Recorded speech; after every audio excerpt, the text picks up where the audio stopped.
یہ جو پچھلے جمعے کو سویڈن کے اندر یہ دل خراش روح کو گرما دینے والا اور تڑپا دینے والا واقعہ ہوا ہے، جس کو باقاعدہ طور پر سوشل میڈیا کے اوپر وائرل کیا گیا اور پوری دنیا کو دکھایا گیا کہ دیکھ لو کہ ہم مسلمانوں کے قرآن کی کس طریقے سے بےعزتی کرتے ہیں۔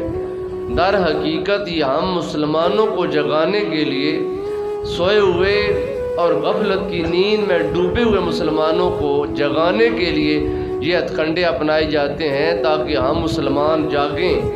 وہ لوگ جانتے ہیں کہ یہ ایک امت نہیں ہے تو ہم ایک امت مصطفیٰ سے تعلق رکھتے ہیں، لیکن ہمارے اندر گروہ بنیاں، تفریق بنیاں اور ٹولے اتنے بن چکے ہیں، جماعتیں اتنی بن چکے ہیں کہ ہم ایک جتھا تو ہیں بھیڑوں کی طرح، لیکن ایک امت نہیں ہے۔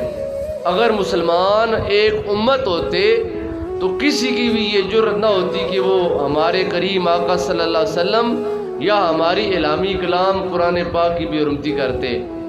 ہمارا عرب سارا اس وقت یہود و نصارہ کی غلامی میں پل رہا ہے، ہماری حکومتیں یہود و نصارہ کے فنڈز پر چل رہی ہیں، اور ہمارے آقا، ہمارے سردار، ہمارے عمران وہ تو اس قدر اخلاقی گراوٹ کے شکار ہو چکے ہیں کہ جب ان کو سود ملتا ہے تو وہ ایک دوسرے کو مبارکبادیں دیتے ہیں۔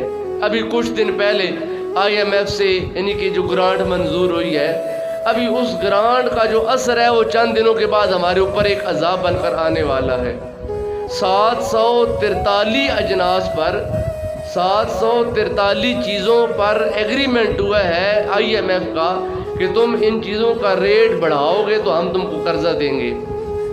ہمارے ان ظالم آقاؤں نے، ان سیاسی لوگوں نے اپنے جہنم کو بھرنے کے لیے غریب عوام پر ایک قیامت گرا دی ہے، اور وہاں سے قرضہ تو لے لیا، اپنے بینک بیلنس، اپنی جیبیں اور اپنے پیٹ بھر لیے، لیکن 10 تاریخ کو جب اس قرض کی پہلی قسط کا نفاذ ہونے والا ہے تو جب پاکستانی قوم پر ایک مہنگائی کا ایک اور سمندر آئے گا۔ ہم لوگ اس وقت معاشی طور پر اس قدر غیر مستحکم ہو چکے ہیں، معاشی طور پر اس قدر ہمارا استحصال کر دیا گیا ہے کہ ہم ایک ایک روپے کے یہود و نصارہ کے محتاج ہوئے بیٹھے ہیں، جبکہ ملک پاکستان میں کون سی ایسی نعمت اور کون سی ایسی جو ہے وہ قدرت موجود نہیں ہے کہ جہاں پر پاکستان سے ان چیزوں کو استعمال کر کے ملک پاکستان کی سالمیت کو بقایا بچایا جائے۔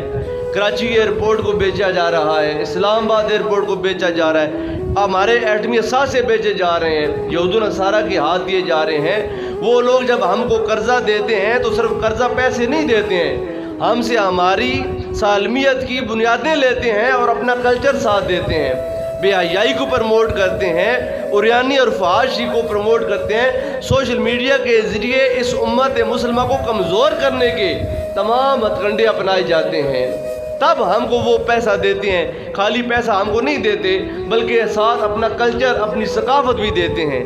آج ہماری قوم، ہماری ملت، ہمارے جوان بچے اور بچیاں کس راستے پر چل رہے ہیں اگر دیکھا جائے تو پھر اقبال کی وہی بات ہمارے سامنے دوڑ دوڑ کر آتی ہے، وہ معزز تھے زمانے میں مسلمان ہو کر، اور ہم سارے اس وقت جو ہیں خار ہو گئے ہیں تارک قرآن ہو کر۔ نہ ہم نے قرآن سے اپنا تعلق رکھا، نہ ہم نے اپنی اولادوں کو قرآن کے ساتھ مربوط کیا، نہ قرآن پڑھا، نہ قرآن یاد کیا، نہ قرآن کے احکام کا عمل کیا۔ جب ہم نے قرآن کو بند کر کے رکھ دیا تب یہود و نصارہ دلیر ہو گئے، شیر ہو گئے، اور انہوں نے کہا کہ مسلمان اب قرآن کو پڑھتے نہیں ہیں، لہذا قرآن کو اب جلا دیا جائے، خاکستر کر دیا جائے، جبکہ اللہ پاک نے قرآن پاک میں فرمایا ہے کہ ان بدتینت اور بد کردار لوگوں کو آگاہ ہو جانا چاہیے۔ اِنَّا نَحْنُ نَزَّلْنَا الذِّكْرَ وَإِنَّا لَهُ لَحَافِظُونَ، کہ بے شک قرآن کو نازل کرنے والے ہم ہیں اور قرآن کی حفاظت بھی ہم خود کریں گے۔ قرآن کو اللہ رب العالمین نے بے شمار سینوں کے اندر محفوظ کر دیا، کروڑ ہا کی تعداد میں قرآن کے حافظ موجود ہیں۔ قرآن کی ہارڈ کاپی کو جلا کر مسلمانوں کو تو دکھ دیا گیا، لیکن قرآن جو نور لے کر مسلمانوں کی سینوں کے اندر موجود ہے اس کو کیسے نکالا جا سکتا ہے؟ قرآن اپنا خود راستہ بنا لیتا ہے۔ دنیا کی کوئی کتاب اٹھا لو، کوئی کتاب ذہین سے ذہین انسان، لائق سے لائق انسان اول تا آخر زبانی یاد نہیں کر سکتا ہے، کہیں نہ کہیں سے بھول جاتا، پیراگراف چھوٹ جاتا ہے، کوئی سبق بھول جاتا ہے۔ قرآن جو کہ ہماری جب وہ زبان میں نہیں ہے، ہم اجمی ہیں، قرآن عربی میں ہے، لیکن جب بندہ مومن صدقے دل سے قرآن کو کھولتا ہے تو قرآن خود بخود دل میں راستے بنا لیتا ہے، خود بخود الحمد کی الف سے لے کر والناس کی سین تک دل میں جمع ہو جاتا ہے۔ قرآن تو ہمارے ساتھ اتنی محبت کرتا ہے، ہمارے سینے میں آتا ہے۔ اب سوال یہ ہے کہ کیا ہم قرآن سے محبت کرتے ہیں یا نہیں کرتے ہیں؟ کیا ہم نے قرآن کو پڑھا؟ کیا ہم نے قرآن سے پیار کیا؟ کیا ہم نے قرآن کو سینے سے لگایا؟ کیا ہم نے قرآن کے احکامات پر عمل کیا؟ جب یہ تمام سوالات کیے جاتے ہیں تو اس کا آؤٹ پٹ جواب 0% ہوتا ہے۔ نہ ہم قرآن پڑھتے ہیں، نہ قرآن کو سمجھتے ہیں، نہ قرآن کو سینے سے لگاتے ہیں، نہ ہم قرآن کے احکامات پر عمل کرتے ہیں۔ جو باتیں قرآن نے کہیں، اقبال نے کیا کہا؟ اقبال نے کہا قرآن میں ہو غوطہ زن اے مرد مسلمان، قرآن میں ہو غوطہ زن اے مرد مسلمان۔ کیا مطلب ہے؟ قرآن کوئی سمندر نہیں ہے، قرآن کوئی نہر نہیں ہے، قرآن کوئی دریا نہیں ہے، قرآن تو ایک نور ہے، اللہ کا کلام ہے، وہاں اللہ تعالیٰ کے احکامات ہیں۔ قرآن میں ہو غوطہ زن سے مطلب یہ ہے کہ اے میرے پیارے بندو، وما آتاکم الرسول فخذوہ وما نہاکم عنہ فانتہوہ یا ایھا الذین آمنوا اطیعوا اللہ واطیعوا الرسول۔ اللہ اور اللہ کا رسول جو تم کو کہتا ہے وہ کرو، اور جس سے اللہ اور اللہ کا رسول منع کرتا ہے اس سے رک جاؤ، تو تم قرآن میں غوطہ زن ہو جاؤ گے۔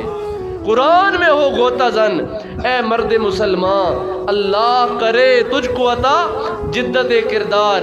بندہ مومن کے کردار میں پختگی کب آتی ہے؟ وہ بدر میں آنے والے 313 تھے، ہاتھوں میں تلواریں بھی کوئی نہیں ہے، آلات حرب و ضرب بھی کوئی نہیں ہے، ان کے پاس جنگ کے اسباب سامان موجود نہیں ہے، لیکن ان کا تعلق، ان کا کنیکشن، ان کا رشتہ قرآن اور صاحب قرآن کے ساتھ اتنا محفوظ اور مضبوط تھا کہ جب کسی یہودی نے کہا تھا کہ مسلمانوں تم عرب کی سپر پاور کے ساتھ ٹکرانے کے لیے جا رہے ہو، تمہیں کس بات پر بھروسہ ہے؟ تو انہوں نے کہا نہ سنانو تیر پر تقیہ، نہ خنجر پر، نہ بھالے پر بھروسہ ہے تو ایک سادہ سی کالی کملی والے پر۔ قرآن اور صاحب قرآن کے ساتھ ان کا تعلق تھا، اور جب اللہ کی ذات پر بھروسہ کر کے قرآن کے نور کو سینے میں بٹھا کے اللہ کے رسول کے احکامات کے سامنے سر جھکا کے جب وہ میدان بدر میں آئے تو اللہ رب العالمین نے فضائے بدر میں پھر ایسے الہامی فرشتے بھیجے، پھر ایسے نورانی فرشتے بھیجے کہ مسلمان ابھی کسی کافر کو مارنے کے لیے ہاتھ اٹھاتا پہل بعد میں تھا، اس کا سر پہلے سر سے تن جدا ہو جاتا تھا، فرشتے مدد کرتے تھے۔ اقبال نے کہا فضائے بدر پیدا کر، فرشتے تیری نصرت کو اتر سکتے ہیں گردوں سے، قطار اندر قطار ابھی زمانہ سرکار کا ہے۔ اب سرکار دو عالم کے میلاد سے لے کر تا قیامت ان دین عند اللہ الاسلام، ہم یہ نہیں کہتے کہ سرکار کا زمانہ الگ ہے اور یہ زمانہ الگ ہے، قیامت کا زمانہ الگ ہوگا۔ اب صبح قیامت تک زمانہ ہمارے آقا کا زمانہ ہے۔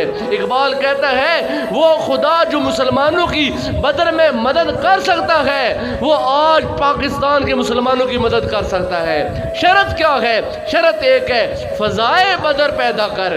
وہ جو فضا بدر میں اہل ایمان نے پیدا کی تھی، خدا کی ذات پر توکل تھا، قرآن سے پیار تھا، صاحب قرآن سے محبت تھی، اور صاحب قرآن کے ایک ایک ابرو کے اشارے پر جان لوٹانے کا عزم اور حوصلہ تھا۔ جب مسلمانوں میں یہ پیار پیدا ہوا تو اللہ پاک نے فرمایا لا تحزن، اے ایماندار لوگو تم نے پریشان نہیں ہونا، ان اللہ معنا، تم خالی ہاتھ میدان بدر میں آ جاؤ، خدا تمہارے ساتھ ہے۔ جب خدا تعالیٰ نے مدد کی تو مسلمان سرفراز ہوئے، کامیاب ہوئے۔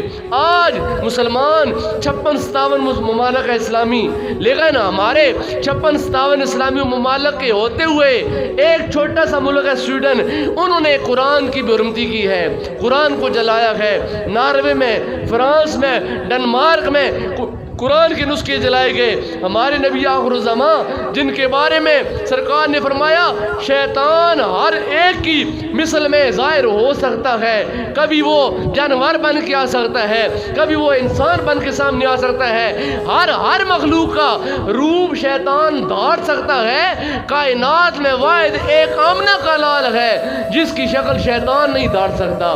شیطان نے اس شکل میں ظاہر نہیں ہو سکتا. اس شکل کے جب وہ کارٹون بنائے گئے ڈنمارک کے اندر, اس ذات کے نمونے بنائے گئے ناروے کے اندر, فرانس کے اندر, اور ان بدتینت یورپیز نے, ان اینٹی اسلام لوگوں نے اسلام کا مذاق اڑایا, اور اسلام کا مذاق اڑا کر در حقیقت ہم سوئے ہوئے مسلمانوں کو جگایا کہ مسلمانوں جاگ جاؤ, کہیں ایسا نہ ہو کہ بہت دیر ہو جائے اور پھر تمہارا نام صفحے سے مٹا دیا جائے. قرآن پاک سے پیار کریں, قرآن سے محبت کریں.